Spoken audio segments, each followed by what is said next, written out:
So, ayun po, welcome po again to our last synchronous session. But then again, hindi po ito yung last time na magkikita-kita po tayo dahil may naka-ready po kami program para po sa ating lahat.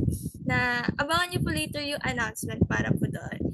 And right now po, ito po yung last synchronous session ng Bridge Mathematics na part po ng online bridging program of the Ugnayan ng Pahinungod UP Open University.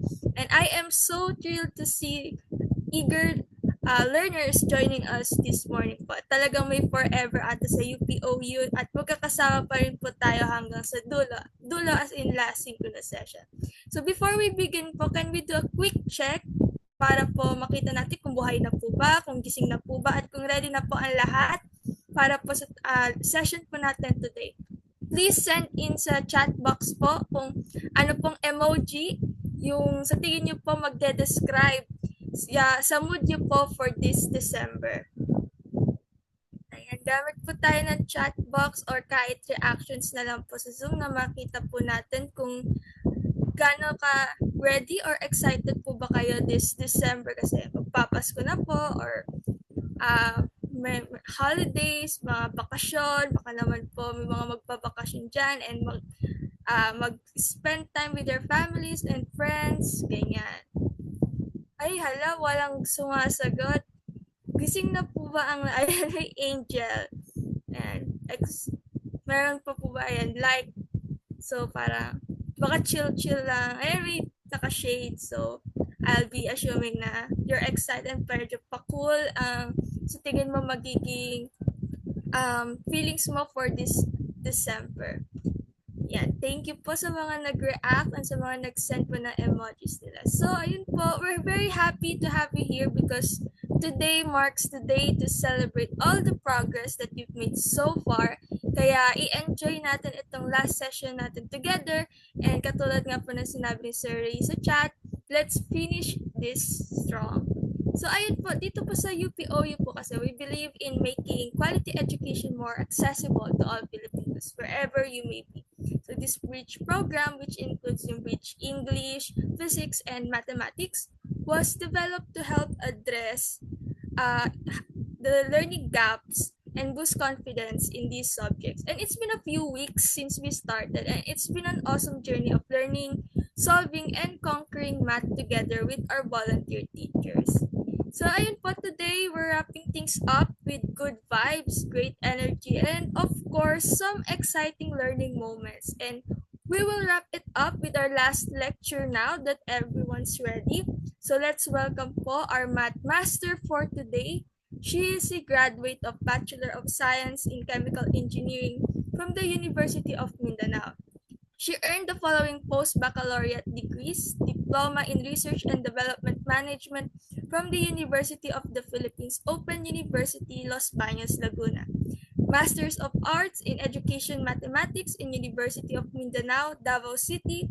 And she is a registered chemical engineer and a licensed professional mathematics teacher who spent 2 decades as college faculty for mathematics and sciences courses in various reputable academic colleges and universities in Davao City. Currently, she is collaborating with research practitioners and organizations working towards instructional programs that will support learners with special needs to succeed in math. She is also an active volunteer of program Help End Learning Poverty program of Mapua Malayan Colleges, Mindanao. And she is also recognized as among the top 50 Cengage digital innovators in the Philippines. And now she will be guiding us through linear and quadratic equations and systems of equations, also known as the puzzle pieces of algebra. So yun po everyone, big virtual applause po for Ma'am Ronette A. Bersame. Good morning. Medyo nag-Zoom. Okay. Let me share my screen. So welcome back again to this synchronous online Bridge Math program. May I just know if the screen is showing Yes po ma'am, already? ano na po. Okay, thank you.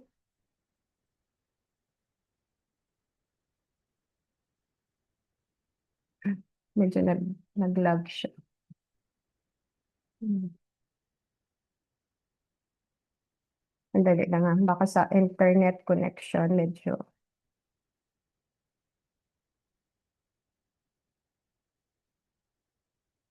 Ayun, medyo.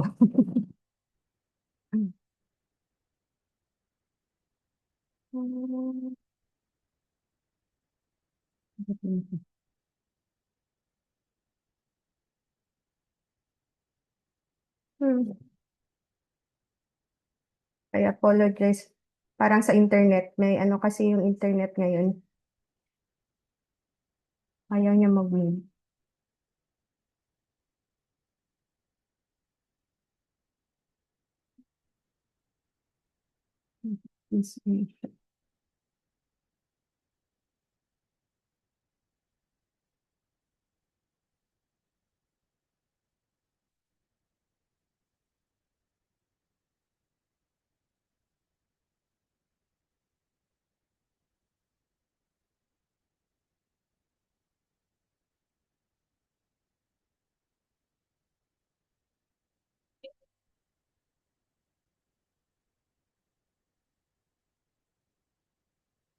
So, yeah, teka lang ha, sandali.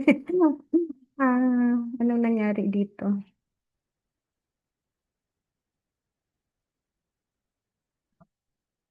Yung per... Okay. Sige, sir. Start na, sir. So, for this session, we are going to solve different equations. Okay? Paki-press na lang yung ano, sir, yung forward. Uh, Next, sir. So, what equations are we going to discuss this morning? Next po.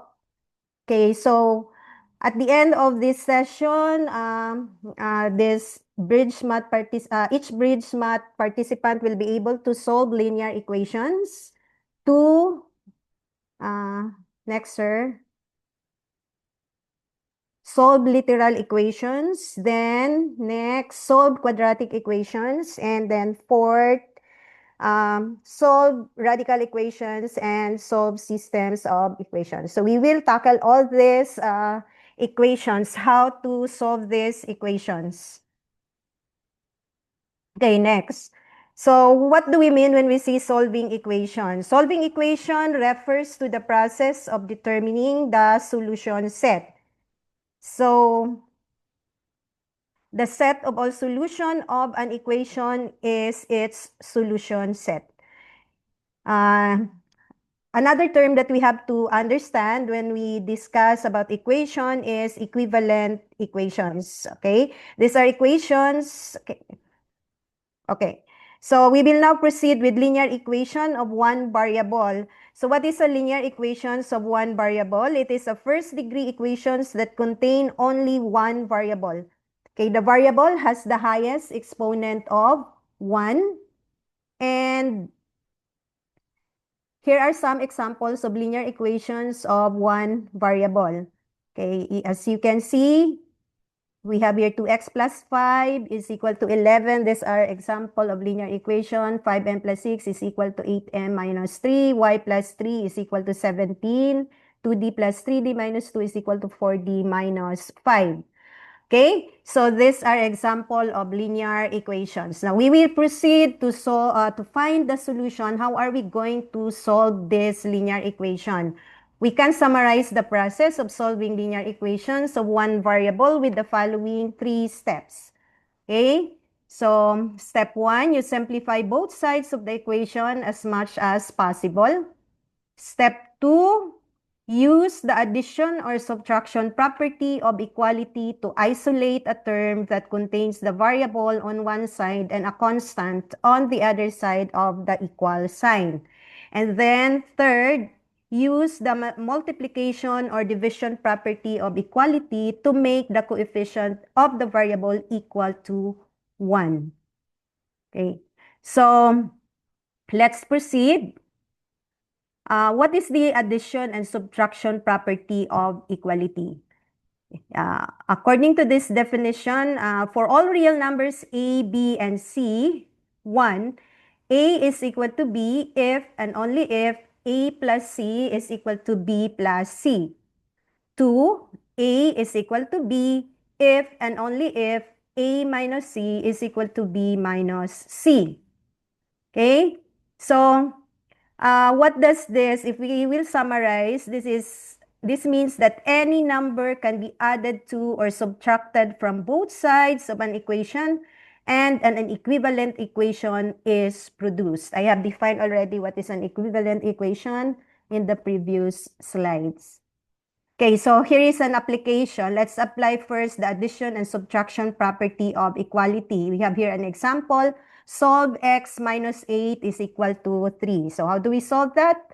Okay, for our solution, let's start. We are given x minus 3 is equal x minus 8 is equal to 3 using the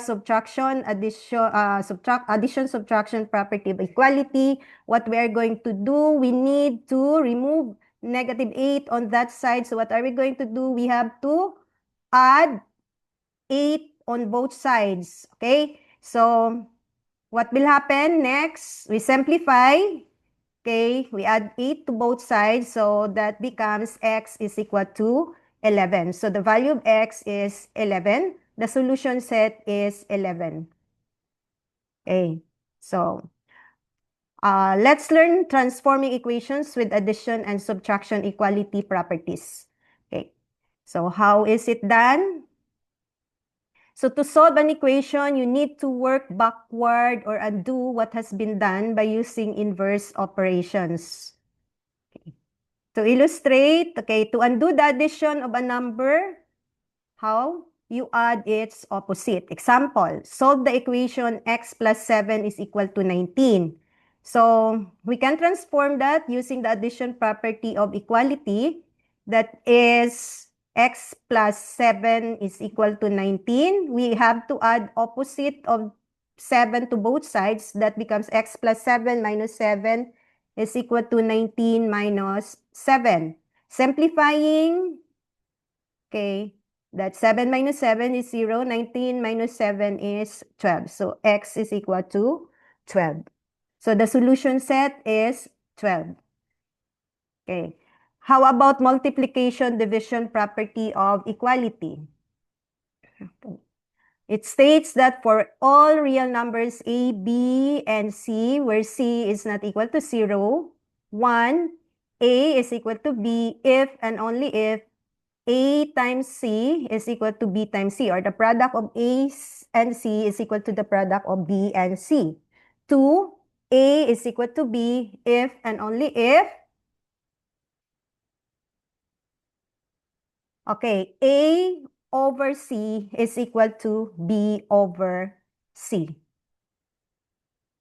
Okay, so an equivalent equation is obtained. If we summarize this property, it can be stated that an equivalent equation is obtained whenever both sides of a given equation are multiplied or divided by the same non-zero real number. Okay, so let's apply the multiplication division property of equality with this example. Solve 2/5 y is equal to 8. So for our solution, applying the multiplication division property of equality, we have 2/5 times y is equal to 8. We multiply both sides with 5 over 2, which is the coefficient of y. That's the ano yan, inverse, no? The inverse of the coefficient. So, we cancel out 5. 5 divided by 5 is 1. So, 2 divided by 2 also is 1. So, ano na lang matira dyan? Okay, the coefficient of y is 1. Cancel out 2.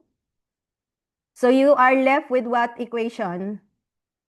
Y is equal to 40 over 2, and that is equal to 20. Okay, please check also if I had the correct input there in my PPT.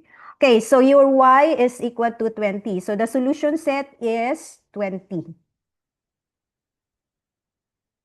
So let's use the transforming equations with division and multiplication equality properties. So to solve an equation in which the variable has been multiplied by a number, you either have to divide by that number or multiply by its reciprocal. You know that division and multiplication are inverse operations. Okay, so multiplying by the reciprocal is the same by dividing it by the number, ano yon, dividing it by the number, okay? So, example, we have solved 6x is equal to 24. So, you see that x has a coefficient of 6. So, how do we solve that? We are going to apply the division and multiplication equality properties. We divide both sides by 6 or multiply both sides by 1 over 6, which is the reciprocal of 6. So the equation will now become 6x is equal to 24, divided both sides by 6, and then 6 divided by 6 for x. So you are left with x on the left side. 24 over 6 is 4. So the solution set is 4. So let's apply again the multiplication division property of equality. You are asked to solve for the equation m over 3 is equal to 7. Our variable is m. It has a coefficient of 1/3, right? So solve our solution, applying the multiplication division property of equality. We multiply both sides by the reciprocal of the coefficient of m, which is 1/3. The reciprocal of that is 3. So we multiply both sides by 3. So the resulting equation is now, on the left side, you are left with m, and on the right side, you have 8 times 3. So m is equal to 24. Therefore, the solution set is 24. Okay, let's proceed.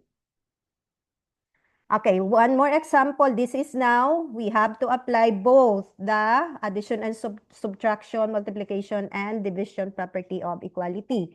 So we are asked to solve the linear equation 5y minus 4 plus 3y is equal to 12. Okay, so for our solution, okay, what will we do? We collect similar terms, see 5y and 3y. They are similar terms, so 5y plus 3y is 8y, minus 4 is equal to 12. Then we simplify further. What are we going to do? We need to remove negative 4 with y, so we isolate 8y. So we add 4 on both sides. This is the addition property of equality. So we add 4 on both sides and we simplify. We are left with 8y on the left side and 16 on the right side. Simplifying further, we divide both sides by 8. So on the left side, we are left with y, and on the right side, 16 over 8, that's equal to, y is equal to 2. So our solution set is 2. So that's how we solve a linear equation. Here is another example. Solve 7x minus 2 is equal to 3x plus 9. So for our solution, again, we apply those properties that we have discussed a while ago. 7x minus 2 is equal to 3x plus 9. So both sides are in its simplified form. So we begin by applying the subtraction property. So how? What are we going to do? We have to, okay, subtract 3x from both sides. Para iisang side na lang ang may x. Okay? So, after subtracting that, we are left with this equation, 4x minus 2 is equal to 9. So, we need to isolate x, right? So, what are we going to do? We combine similar terms. Add 2 to both sides to isolate 4x. So, after that, we are left with 4x on the left side, and on the right side, we have 11. And then, simplifying further, we have to isolate x. We divide it by the coefficient 4 on both sides. So, we are left with what? X is equal to what? 11 over 4. So, this is our solution set. Has 11 over 4. Okay. Okay, let's proceed now. That's linear equation. So, kung may question kayo, mamaya na lang. Okay, so let's proceed with literal equation. Okay, just take note of your questions. So what is a literal equation? So a literal equation is an equation that involves more than one variable. So more than one variable. Kanina isang variable yan. So what is that variable all about? A variable or literal is a math symbol that represents an arbitrary value or number. The letters in the alphabet are usually used to represent the variables. Here are some examples of literal equations. Ayan. Ax plus b is equal to 3b, a is equal to b times h, y plus c is equal to 9c, and then you have there, you are familiar with this, this is the formula for converting the Celsius temperature to Fahrenheit. So these are example of literal equations. So most of the mathematical formula are example of literal equations. Okay, so how do we solve literal equation? Because that's our objective. Solving literal equation uses the same properties of equality that are used to isolate a variable in a formula or equation. You have to start by isolating the term that contains the variable to be solved for, then isolate that variable. Next, assume that a variable expression does not equal 0 so that division will not result in undefined answer. Okay. So let's illustrate this one, how we solve this. These are example of literal equations you are asked to solve. So for letter A, you are asked to, given the equation, D is equal to RT for distance, and this time you are asked to solve for R. And for letter B, the equation is the slope-intercept form of a linear equation. Y is equal to mx plus b, and you are asked to solve for x. Then letter C, the perimeter of a rectangle with this formula P is equal to 2L plus 2W. You are asked to solve for W. Okay, let's solve this one by one. Let's start with letter A. Distance is equal to D equal to RT. We have to solve for R. So how do we solve this one? Okay, so for our solution, D is equal to RT. We need to solve for R, so we have to isolate R from T. What are we going to do?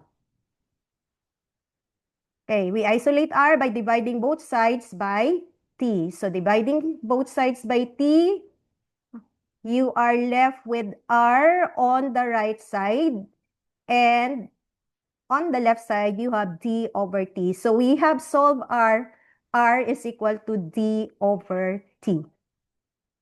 Now, let's proceed with letter B, the slope-intercept form, given y is equal to mx plus b, and you are asked to solve for x. Okay, so for our solution, we have to identify nasaan si x term. Nasaan ba si x term?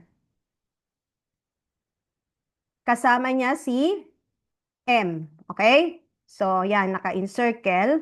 So, we have to isolate x from this. So, what are we going to do first? We have to remove the b with the right side na nandoon si x. So, we we subtract b, both sides, and then we simplify. That resolves to this equation, y minus b is equal to mx. So, may kasama pa rin si x, nandiyan si m. Yung coefficient niya, we need to remove m, no? Isolate natin si x. So, we divide both sides by m to isolate x. So, m over m is 1. What's left on the right side is x. And on the right side, yes. And on the left side, we have y minus b over m. So therefore, to solve for x, x is equal to y minus b over m. So we express the slope-intercept form equation in terms of x as y minus b over m. Let's proceed with letter C. Okay, the perimeter of a rectangle given by P is equal to 2L plus 2W, and we are asked to solve for W. So, nasaan si W? Yun yung pinakauna nating titingnan. Where is W in this equation? Nasa right side si W. Kasama niya, coefficient niya ay 2 at may kasama siya na 2L. So first, we need to remove 2L by applying the subtraction property of equality. We subtract both sides by 2L. And then we simplify. On the left side, we have, okay, 2p minus 2l, and on the right side, we will be, okay, si 2l ay mawala na. That's 2l minus 2l is 0. So we are left with 2w on the right side. So we have p minus 2l is equal to 2w. May kasama pa rin si w, which is 2, coefficient niya. So how are we going to isolate w from its coefficient? We divide both sides by 2. So we are now having this form of the equation p minus 2l over 2 is equal to 2 divided by 2 is 1. So you are left with w on the right side. So finally, the equation w is equal to p minus 2l over 2. So that's how we express w from the perimeter formula or equation. So that's literal equations. Okay, so again, kung may question kayo, please take note na lang muna. We will answer all your question after the discussion. Okay, next, punta na tayo sa quadratic equations. Ano naman ang quadratic equation? So I provided here a short, a very simple definition of a quadratic equation. A quadratic equation, we are referring to a quadratic equation in one variable, is an equation of the form ax squared plus bx plus c is equal to 0, provided that a is not equal to 0. Why? Because when a is equal to 0, the x squared coefficient, and it is multiplied by the x squared, that term will become 0. So, hindi na siya magiging quadratic equation. So, the a, the b, and the c here are all real numbers. Okay. Solve ng quadratic. Maraming ways mag-solve ng quadratic equation. And one of that is factoring method. I know you learned already factoring.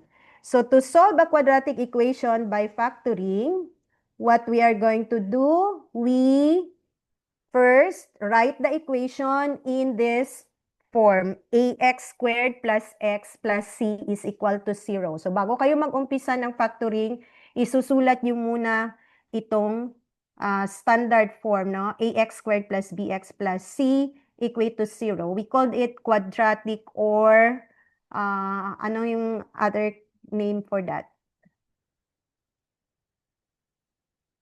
Standard form. Okay. So, number 2, so pag naka-standard form na, you can now factor.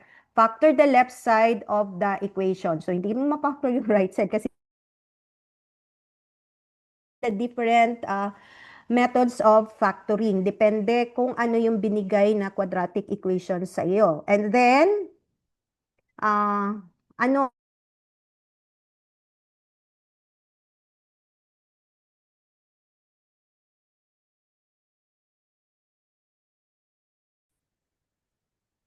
Okay, we will use the zero factor property to set each factor equal to 0. So, zero factor property, yung mga factored form na naka-factored form na quadratic equation, each factor will be equated to 0. So, yun.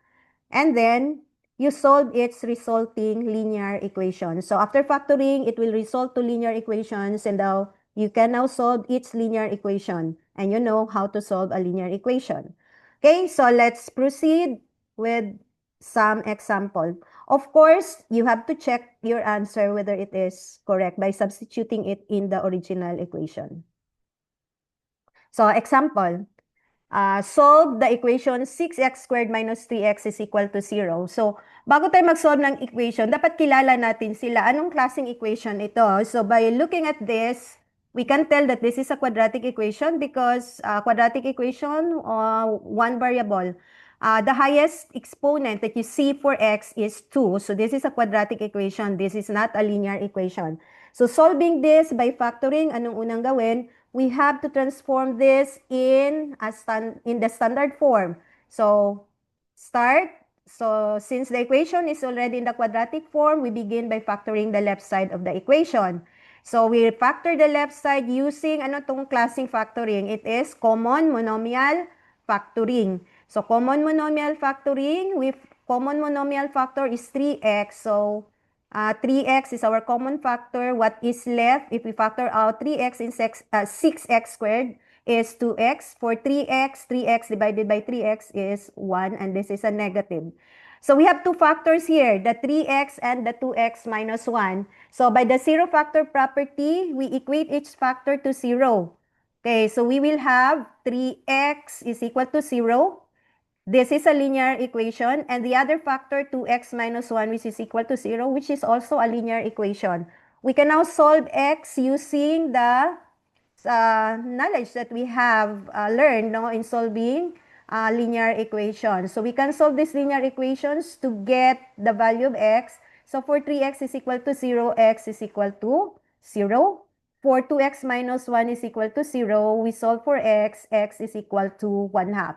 So we have two values for x. X is equal to 0 and 1 half. So the solution set is 0 and 1 half, meaning the value 0 and 1 half either can satisfy this equation 6x squared minus 3x is equal to 0.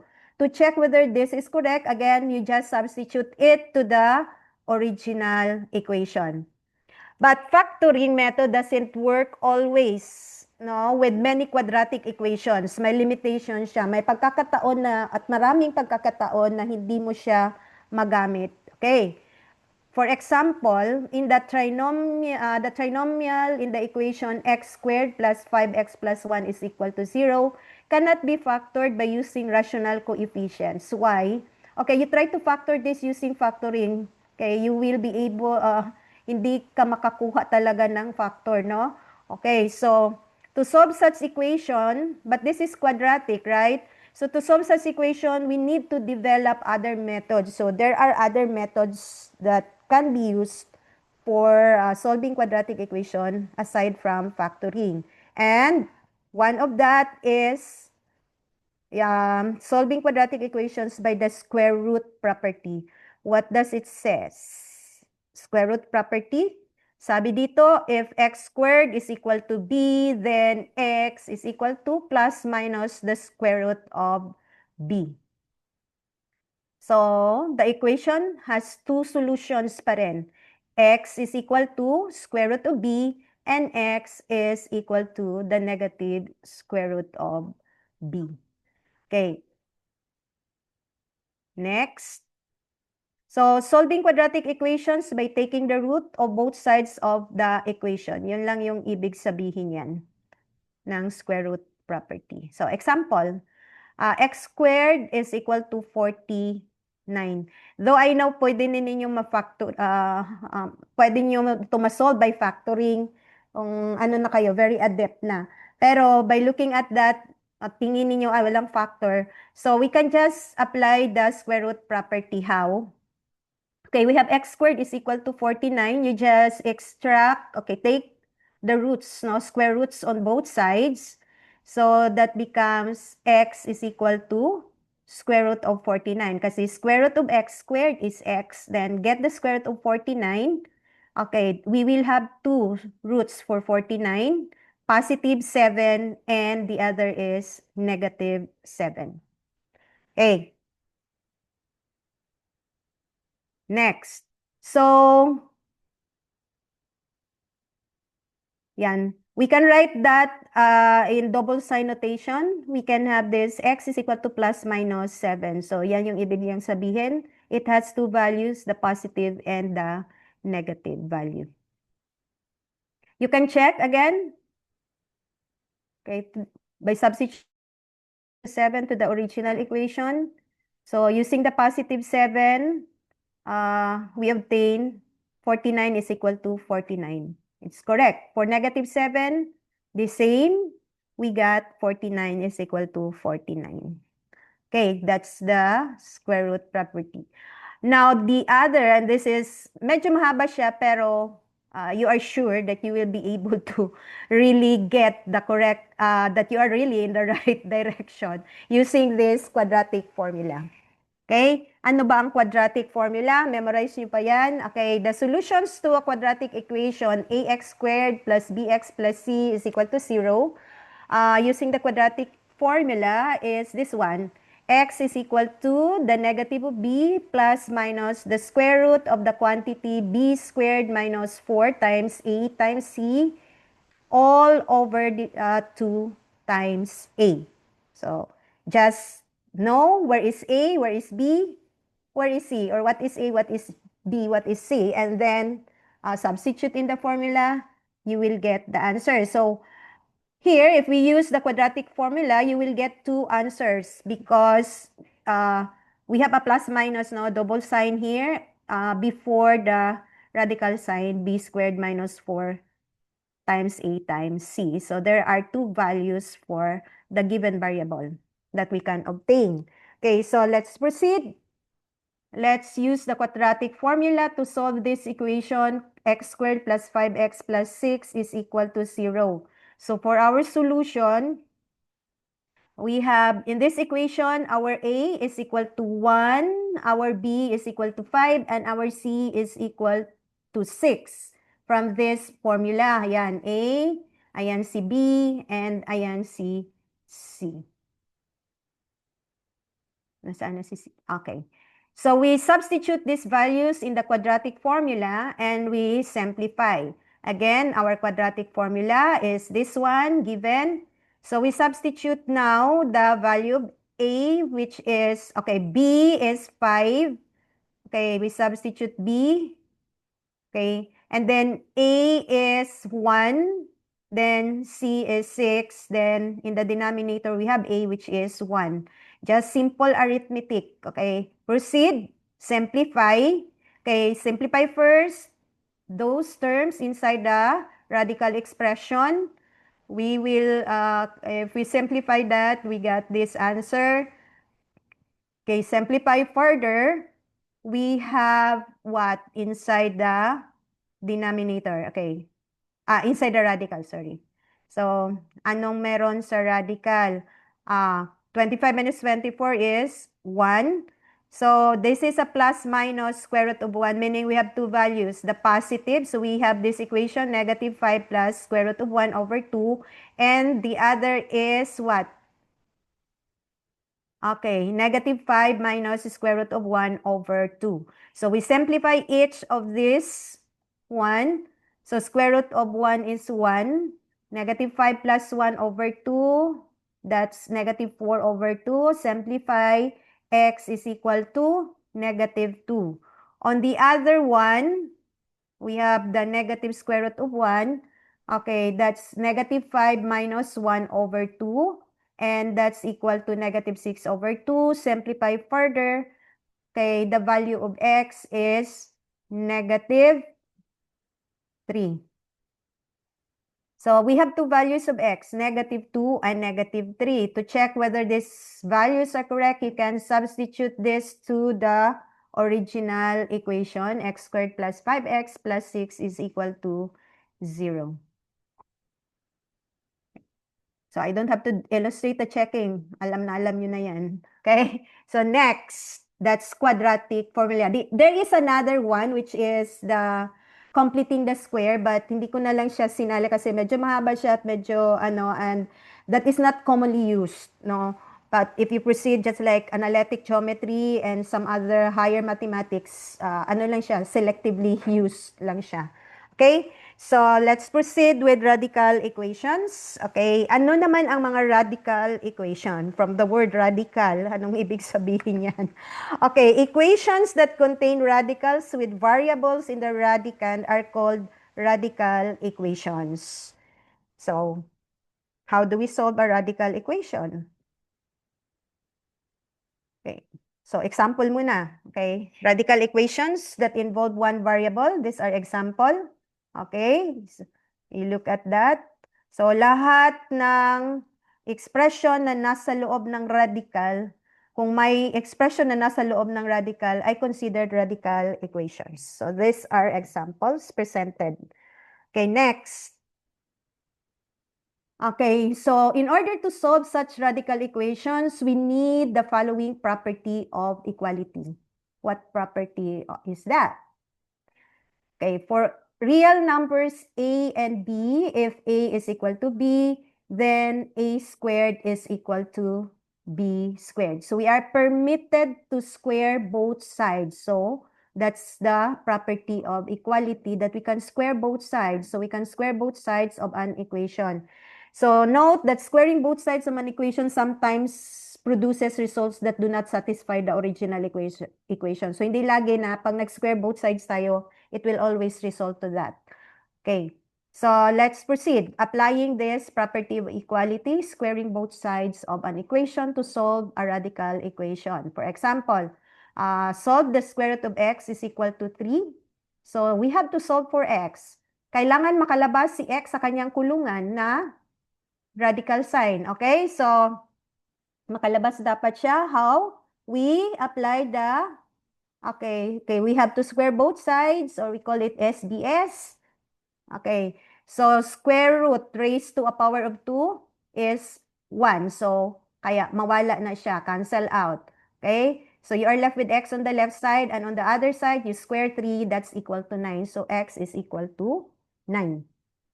If you, okay, if you get the square root of 9, if you check that, that's equal to 3. So, the solution set is 9. Okay. So, take note also of this. In general, squaring both sides of an equation produces an equation that has all of the solutions of the original equation, but it may also have some extra solutions that do not satisfy the original equation. Okay, this is a continuation of the one that I have mentioned a while ago.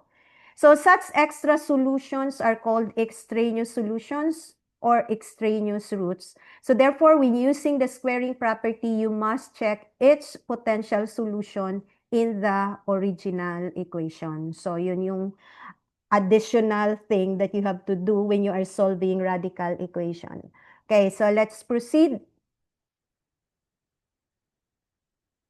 Okay, here is another example applying the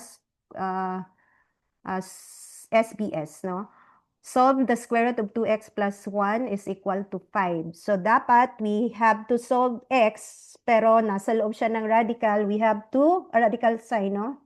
So, we have to remove that. How? We apply the, okay, we square both sides.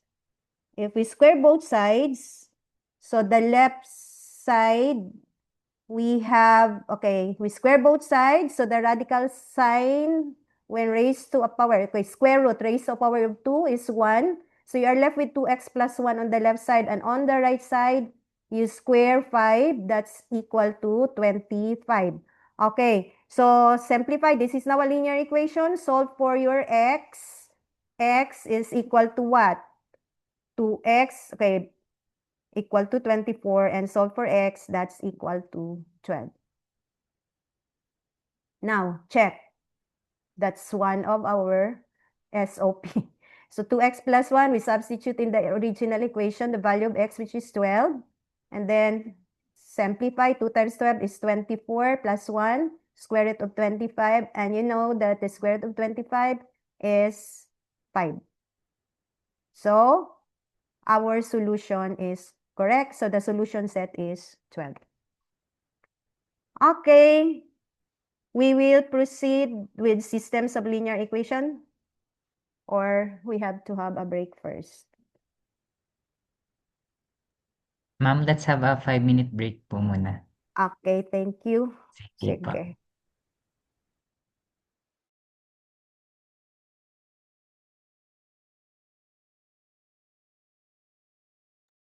Ayan. Pakigamit na lang po ng 5-minute break natin. May station for update. Oo, taas na lang yung uploading. Na. Boys, come. Wait lang, mag-stop share po.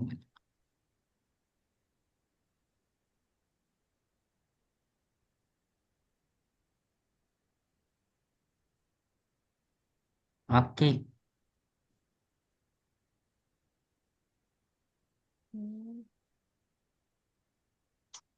Okay na po, ma'am. Sige. Let's proceed with systems of linear equations. How we solve systems of linear equations.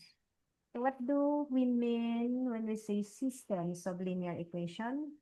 It is defined as, okay, systems of linear equation is a system of linear equations is a set of two or more linear equations. Solution to a system of linear equation means a solution is one or more point that is a solution to every linear equation in the system. So what we are going to discuss here is solving systems of linear equation. There are three solutions that I'm going to discuss in solving linear equations. These are the graphical solution, substitution, and elimination.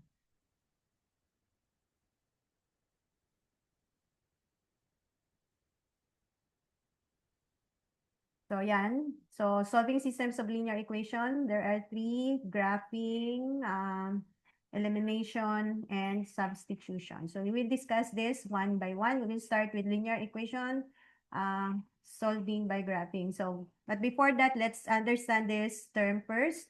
When pag nagsusolve tayo ng linear equation, posibleng ito yung lalabas na result, no? When a system of equations has a solution, the system is called a consistent system. So minsan wala siyang solution. So kung may solution, we call it consistent system. And then another is, okay, sometimes a system of equations will have no solution. So these systems are called inconsistent systems.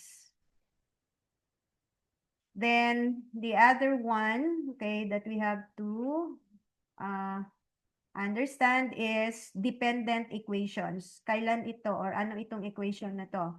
Sometimes a system will have infinitely many solutions. In this case, we say that the systems are, okay, the equations of the systems are dependent equations. Infinitely many. So dependent equations. Okay, so let's start with solving systems of linear equation graphically. So these are the things that we have to take note of when solving the equation graphically. When solving linear equation graphically, we are looking for the points where the lines intersect. So how to find that? These are the steps to solving a system of equations graphically. First, you have to graph its equation on one set of coordinate axes. Of course, because this is graphical, you have to graph. Pero sa iisang coordinate axis lang i-graph yung system, yung mga equation, hindi hiwalay. Okay? Second, find the coordinates of the point where the graphs intersect, if applicable, kung may intersection sila. So this is the solution to the system. So if you can find that point of intersection, then that's the solution to the system. And we write the solution as an ordered pair with this notation, coordinates x and y. Okay? So, and then you can check the answer by substituting the solution into both of the original equation. Tama ba yung nakita mo sa graph na intersection point? Yun ba talaga ang solution? Okay, sige, let's proceed. Here is an example where you are asked to find the solution of the system of equation. Okay, we are given two equations. Y is equal to 2x plus 3 and the other is 2x plus y is equal to -1. We are asked to find or solve the system graphically. So first, we need to, okay, graph. But how can we graph? We need points in order to graph. And saan tayo maghahanap ng points? But always bear in mind that 2 points determine a line. So one way of finding a certain point, pwede tayo mag-assume ng values for x and y, and then solve for the other, okay? One is the intercept method, kasi madali lang ito. When you see intercept, we have the x-intercept and we have the y-intercept. How do we find the y-intercept? We set x is equal to 0 and solve for y. So you have now 1 point coordinates, and then we solve for the x-intercept, we set y is equal to 0 and solve for x. So you have another point. So 2 points na, pwede na. Okay? Mag-graph yung line. So we solve for y-intercepts for the first equation, y is equal to 2x plus 3. What are we going to do? We set x is equal to 0. So that is y is equal to 2 times 0 plus 3. Y is equal to 3. So the coordinates of that is 0 and 3. So we have the first point now, 0 and 3. Okay, for the second equation, we solve for the y-intercept. That's 2x plus y is equal to negative 1. We have the value of x here is 0. Solve for y, the value of y is negative 1. So this is the other point of the second equation, y-intercept. We solve now for the x-intercept. Ano yung x-intercept? We set y is equal to 0 and solve for x. So for the first equation, we have this one, 0 is equal to 2x plus 3. And we have this resulting equation, 2x is equal to negative 3. And that x is equal to negative 3 halves. For the second equation, we have 2x plus y is equal to 1. Solve for the x-intercept. We let y is equal to 0. So we have 2x plus 0 is equal to negative 1. Solve for x, that's equal to negative 1 half. So actually, we can now, okay, next, we can organize these points in table. So for the first equation, we have this one, the y-intercept and the coordinates for the x-intercept. So we have this xy coordinates 0, 3, negative 1/3, and 0. And this is, maybe these 2 points are enough, but minsan kasi masyadong, medyo malayo ba masyado sa graph or maliit masyado para ma-visualize natin. So we can add additional points just to make it sure that the path that the line will the path is really the correct path, no? So we can assume, add one more point, yung nasa bottom. So I assume value for x and I solve for y. So when I have x is equal to 1, I got 5 for y. So I have another points, 1, 5. These 3 points, when we connect these points together, the line will really pass these points, okay? So for the second equation, we organize that one again in a table. We have this one. This is the points that we have solved. These are the first 2 points are the y and x intercept. And the last point, which is the third point, is an additional point that I assume. No, you can assume any value, which yung convenience sa inyo. What's the purpose is we can, as much as possible, we can trace the graph accurately. Okay, so since we have now the points, we can now graph this one in the Cartesian coordinate plane, the same Cartesian coordinate plane. Okay, so let's graph this one now. Let's proceed. Let's graph. Okay, so what are the points for the first equation? We have 0, 3. 0, 3. Okay. Tama ba yung location? Then, negative, ay, bakit negative 1/3 yan? Sorry ha. That should be, okay, nagka-typo error. Tama ba? Mali. That should be negative 3 halves. So that's 1 and 1/2. Sorry for that. Okay, this should be here. Paki-correct na lang. Okay, and then the last point is 1 and 5. Tama ba yun? Okay, locate 1 and 5 in the Cartesian plane. Where is it located? Nasaan na?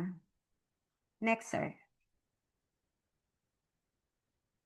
Ayan. Okay, we can now trace or connect this point with a straight line. So the straight line will pass to that. It's okay. This is the equation of the line. Ano yan siya na equation?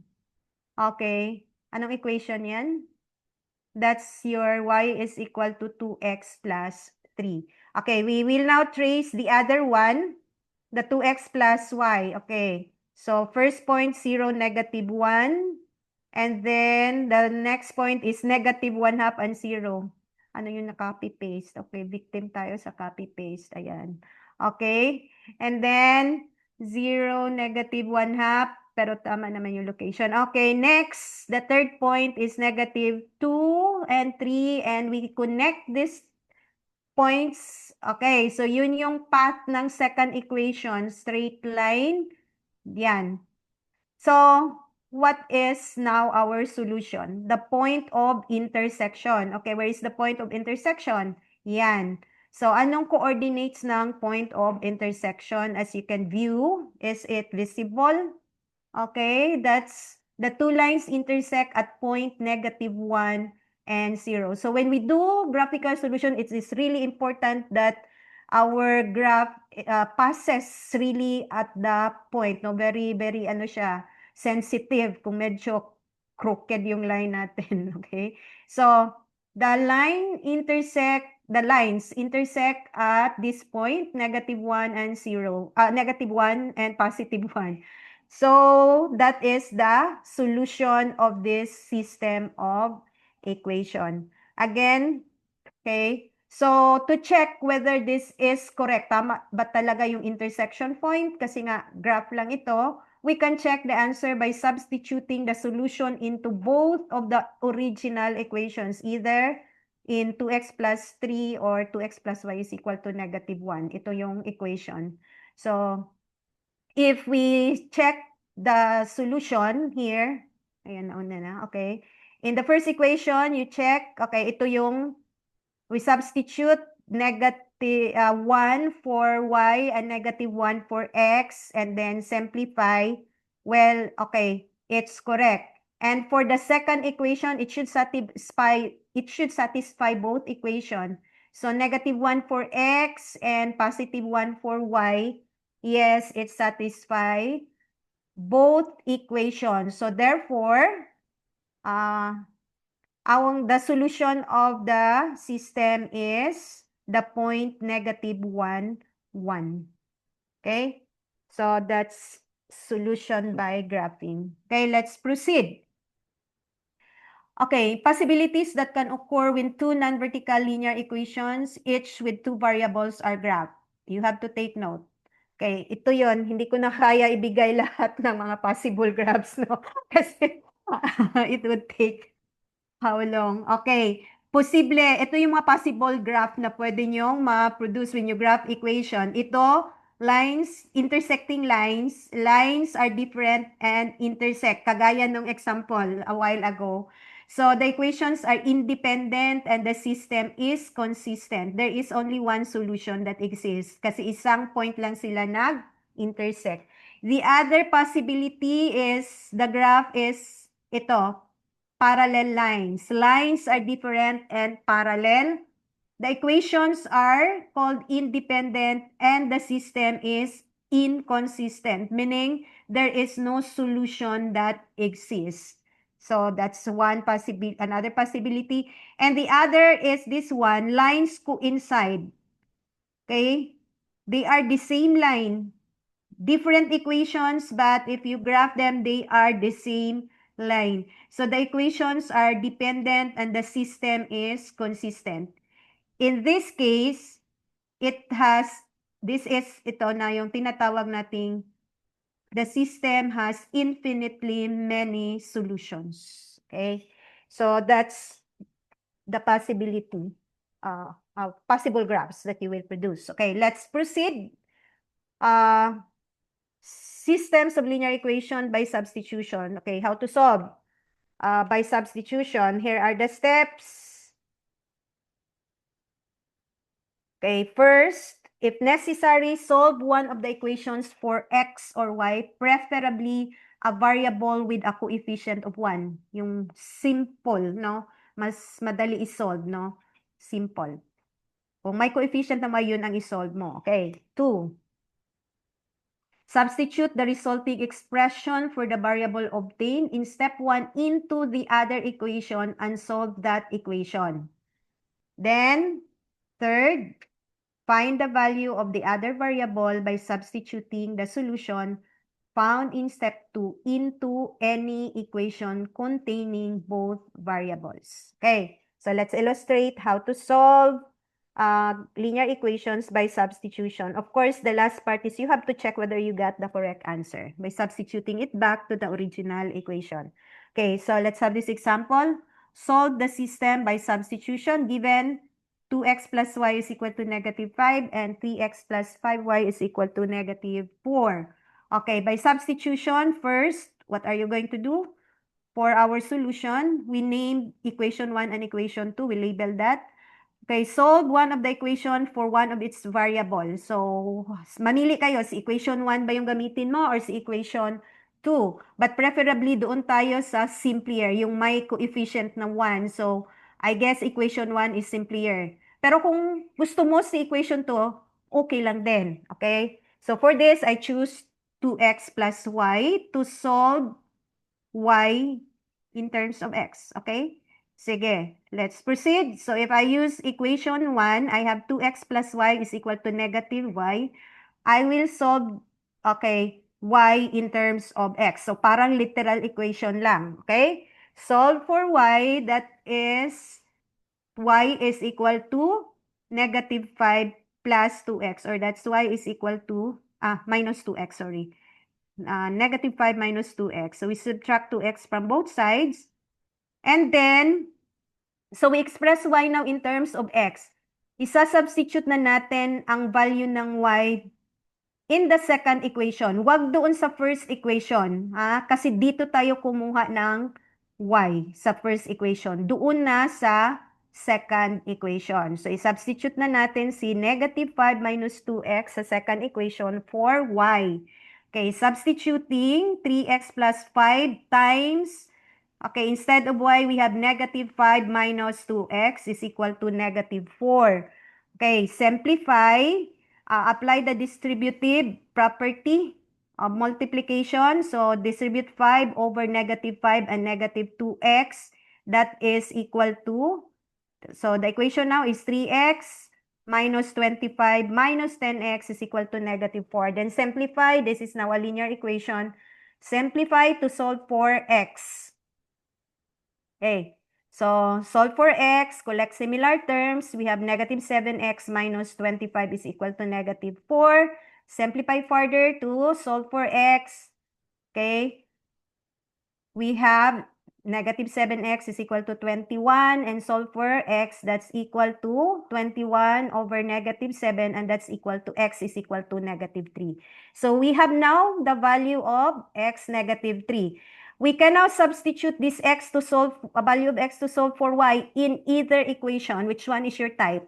Okay, of course, we have to select the one that is easier for us to do.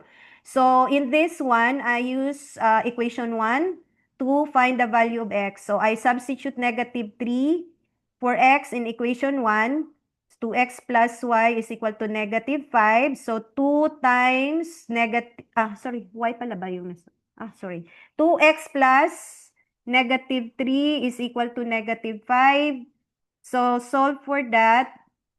That's 2x minus 3 is equal to -5. And then, solve for x. Okay, simplify linear equation. What's the value of x?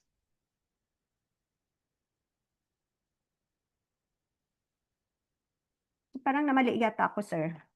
Pakibalik daw doon sa previous slide. Ano ba yung na-solve ko? X or y? Si x yung na-solve ko, tama? Okay, sige, thank you. So, Mali yung substitution. Tama ba? Dapat sa x siya substitute. Okay. I Pwede have to naman put. po tayo ma'am mag-text po dito. So, i-try ko po, i-substitute ko na lang po siya sa x, negative Sige, 3. sige. Ayan po, Sorry for typing po that. ako. Okay. Plus y Y is equals equal negative to, 5. okay, Tapos, that's negative 6 6 plus plus y y. plus y equals negative 5. Ay, mali. Okay, negative 5. Okay, y is, So, y is equals to negative 5 plus 6. So, we have y is equals to 1. Tama po ba, ma'am? okay. Tama, sir. Bakit ganun yung ginawa ko? Sorry for that. Yun sa pag-ano. Okay, so, thank you for that. And then, so, may value na tayo ng y. Y is equal to 1. And then, ano yung value ng x natin? Negative 3.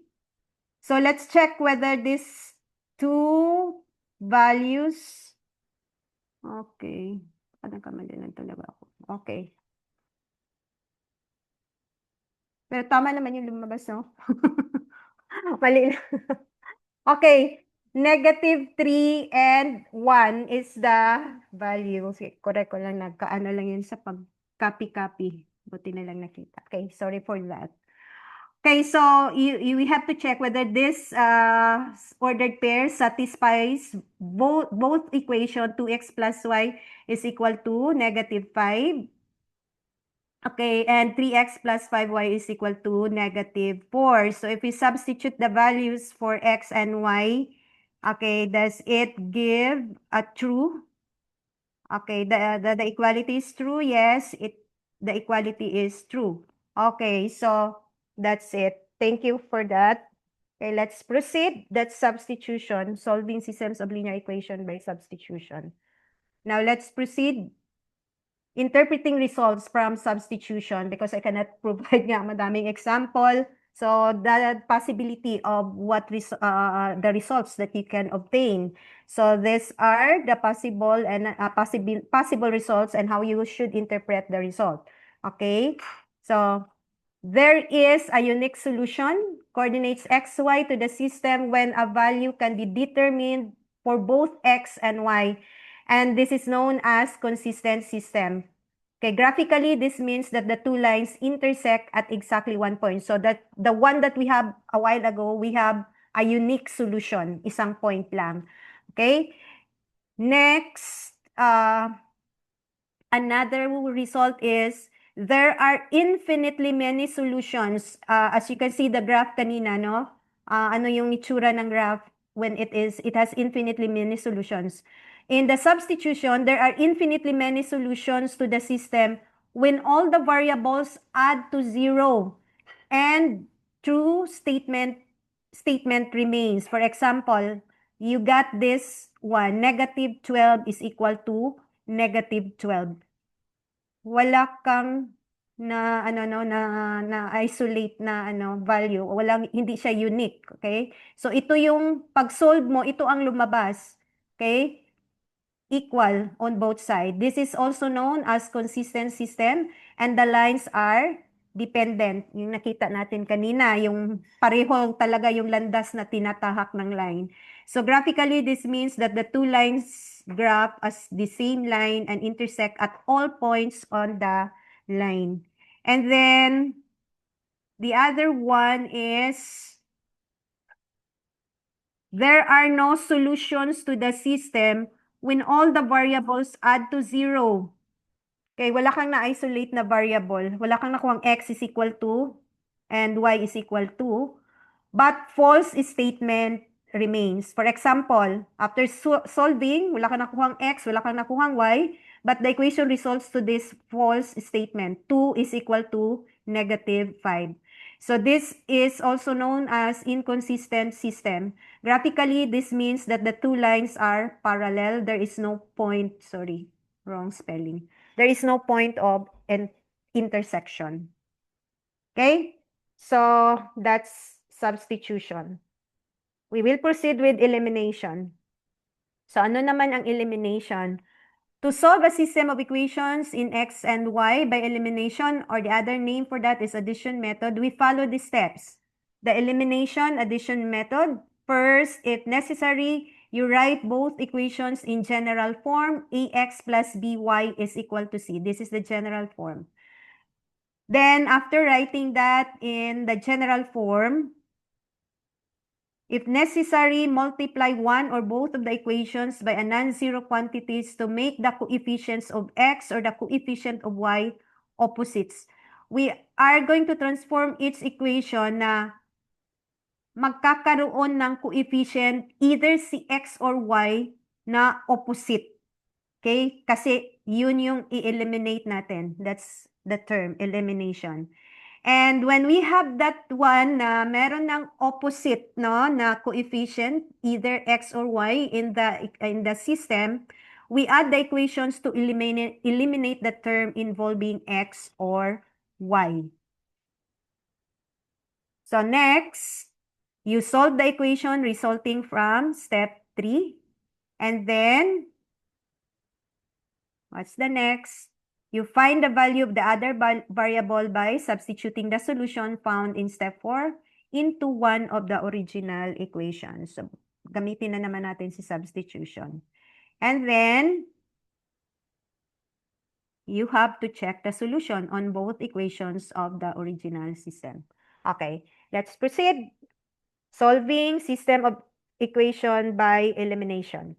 We have the given here x plus y is equal to 8. And x minus y is equal to -2. So, solution by elimination, start writing the system in general form. But as you see, this is already in the general form. We will proceed. Inspect the coefficient of x and y which are opposites. Meron ba na opposite? Look at the first equation. Okay, what is that? The coefficient of y. Okay. So note that the coefficients of y are 1 and -1, which are negative opposites. So we can now proceed. What will we do with this? Add the left and the right sides of the equations to eliminate the variable y. Okay, so we will add. Okay, column by column, we add like terms. Sino yon? Okay, si x plus x, then y minus y.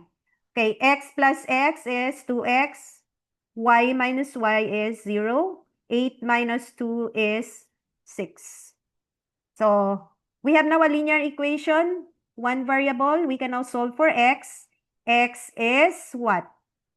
2x is equal to 6. The value of x is 3.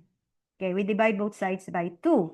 So, we have now the value of x. We have to solve for y. We have to find the value of y. We substitute 3 for x in either equation of the original system and solve it for y. Tinitingnan ko baka nagkabaliktad na naman. Okay, sige. Let's proceed. Aling equation ang gusto nyo? Either equation? Yes. Okay. So, solve for the value of y by substituting the value of x. Our value of x, using equation 1, we have 3 plus y is equal to 8. And solve for y, that's 5. Okay? So, ano ang solution natin ngayon? X is 3, y is 5. The solution is, so it's unique. We have a solution. Coordinates, okay, check, okay, the coordinate or the ordered pair 3, 5. Okay. Does it satisfies the equation? We can check. Okay. Yes, kayo na lang mag-check. We'll proceed with the second example. Madali lang naman mag-check, tama ba? Okay. Solve the system by elimination. We have 3y is equal to 14 plus x and x plus 22 is equal to 5y. So we begin by transforming the linear equation, the systems of linear equation into the general form. So the first equation and on general form, ax plus by is equal to c. So we transform this equation in this form. So the first equation will 3y is equal to 14. In the general form is negative x plus 3y is equal to 14. The second equation, x plus 22 is equal to 5y. General form is x minus 5y is equal to negative 22. What's the next thing that we're going to do? Okay, when these equations are added, okay, meron bang opposite? Yes, ano yon? Opposite coefficients sa bawat equation? That's the x. Okay, so when these two are added, we can now proceed. Add these two equations.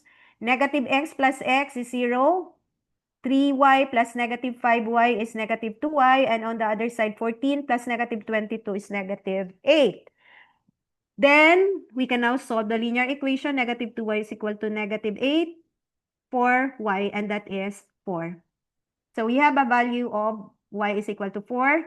Next, we have to solve for x. We substitute the value of y, which is 4, to solve for x in either equation. Again, in either equation. So solve for y, substitute 4 for y in the equation. I choose equation 2, x plus 22 is equal to 5y. Okay, solving for that, I have x plus 22 is equal to 5 times 4. And then simplifying, I have x is equal to 20 minus 22. Simplify further, that is negative 2. So we have a value of x negative 2. So since we perform operations in the equations, it is important to verify that the coordinates or the ordered pairs negative 2 and 4 satisfies its original equation. Okay, let's see. Okay, let's see. You check. Sorry. You check. Okay, madali lang naman mag-check. Okay. So, let's proceed. Now, take note of this. Sometimes we need to multiply both sides of one of the equation by a certain value that will make the coefficients of one of the variables opposites. So far, the example that I gave is diretso, nakikita agad natin na may opposite. But in many cases, hindi ganon. So, paano ka makaproduce ng coefficient na opposite? You have to multiply a certain number to the equation. Okay? And that is, okay, that will make the coefficients of one variable opposites. And then, in some instances, we must multiply both equations by a non-zero quantities to make the coefficients of one variable's opposites. So, ito yung ano sa elimination kasi marami siyang mga gagawin bago ka makapag-proceed. Okay? So, then, we find these quantities by considering the least common multiple or LCM of the coefficients of one variable. So, para hindi kayo mahirapan, anong number ang i-multiply ko? You look for the LCM. Okay? So, that's the end of my presentation. Thank you. And I hope I have done it on time. Okay. Thank you. So we are now on the question and answer portion. Yes po. So, ayan na. Thank you so much po, Ma'am Ronette, for that very insightful discussion. Ayan. Now, let's open the floor for questions. So, ayan, if may question kayo, you can type it in the chat box or even raise your hand using the raise hand feature ng Zoom. Tapos, tawagin namin kayo. Kaya huwag kayong mahiya magtanong. Ayan, magtanong lang kayo sa amin. Kay Ma'am, sasagutin ito ni Ma'am Ronette. Okay, sige. My questions? Baka may questions kayo dyan. Baka nahihiya lang kayo. Huwag kayong mahiya. Kayong mahiya. Or baka alam na nila. Baka nag-gets crystal clear na po pala yung lesson niya, ma'am. Kaya wala nang questions.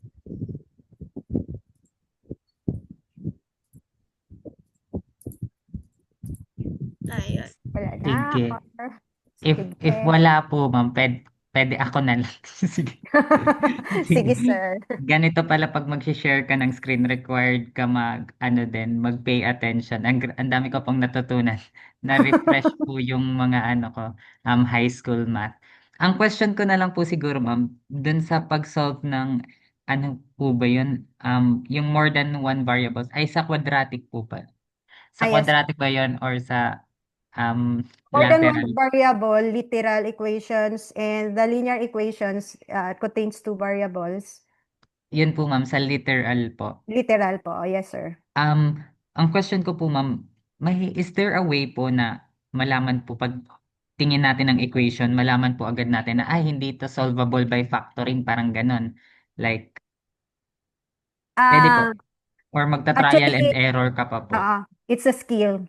There is no there is no really actually doon sa factoring natuturo naman no kung paano tayo magpa-factor. Una-una, you have to ang pinaka talaga sa factory if you want to do factoring, titingnan mo muna kung may common factor ba. And then doon sa factoring I ako yung nag-discuss pero hindi ko na-discuss yung mga techniques of factoring, right? Ah, sa iisang equation, there is a way to identify kung factorable ba siya or hindi, no? It should have been discussed in the factoring kasi nga, depende kasi kung ano yung expression na pina-factor natin. Kunyari, very simple lang, linear equation, 'di ba? Madali lang 'yon na common factoring. Pero kung sa quadratic equation, well, of course, sa quadratic equation, we all are dealing with three terms, no? At most, three terms. So, titingnan mo yun, parang trial and error talaga. Yung first term, di ba, yung si A, B, C, tama ba? Si A, factorable ba siya, anong kanyang factor, and then you check the coefficient, the middle term, whether that factors will sum up, yung mga ganun-ganun. But, hindi mo talaga masabi na agad-agad, it's a skill learned by constantly doing factoring. Okay? So kaya ayaw ng mga bata mag-factoring. Ayan, it's ano pala, familiarity doon po ma'am sa Yes, equations po, familiarity. no? Oo. So, the more na ma-encounter mo yung mga ganun, ay malalaman mo, ay, hindi. Pero pag mas complicated ang equation, ay, sige, mag-resort na lang ako sa ano. Siguro sa pagdating sa quadratic, ako yun kasing ginagawa ko ng high school. Oo, talaga doon ang quadratic formula kahit mahaba siya, doon tayo kasi Pinaka-safe po talaga. Oo, kaya nga pinipresent yung iba-ibang ways to solve kasi kung yung isa hindi gagana and then you can check whether ito kung medyo alanganin ka sa isa, you can check using the other method. Totoo po. Anyway, ma'am, speaking of ways, pagdating po dun sa completing the square, ma'am, pwede mo po ba magamit yung completing the square kahit kompleto po yung terms? Halimbawa, may constant naman po. I-move mo lang siya mag-addition and ano, quality Oo, kasi ang purpose kasi ng completing the square, gawin natin siyang, ano yung purpose niya? So, kompleto. oo, kumpletuhin yung square, di ba? Gawin natin siyang factorable into a perfect square, tama? Okay? Factorable siya as a perfect trinomial square. So, kaya pwede kang mag-add ng numbers basta it's logically correct, no? You can do any means na para malang ma-transform mo siya papunta doon sa na ma-factor mo siya as a perfect square trinomial. Pwede ka mag-add ng constant kasi kung yung available na constant doon ay hindi pwede, hindi pa siya kaya na magiging pero tedious nga ang work ng may mga naman ibang terms na madali lang siya i-factor as yung completing the square, pero yun tedious ang kanyang process. Ayan, yun lang po, ma'am. Thank you po for answering. Okay. Very Thank you, basic sir. ang mga question ko kasi ngayon ko lang din naalala po yung mga topics na yun. Oo. Kaya hindi siya lagi ginagamit yung computing the square. Yes, sir. Thank you. Okay. What else? Ano pa ba yung ibang question?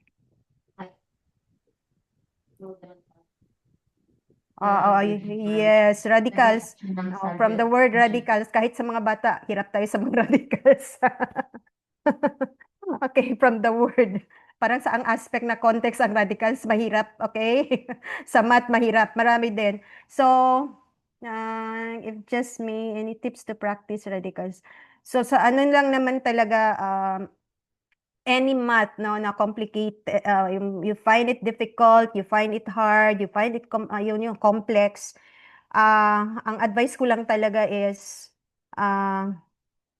do a constant, constant solving. Kung, ngayon na available na masyado sa web yung mga, marami tayong mapagtatanungan,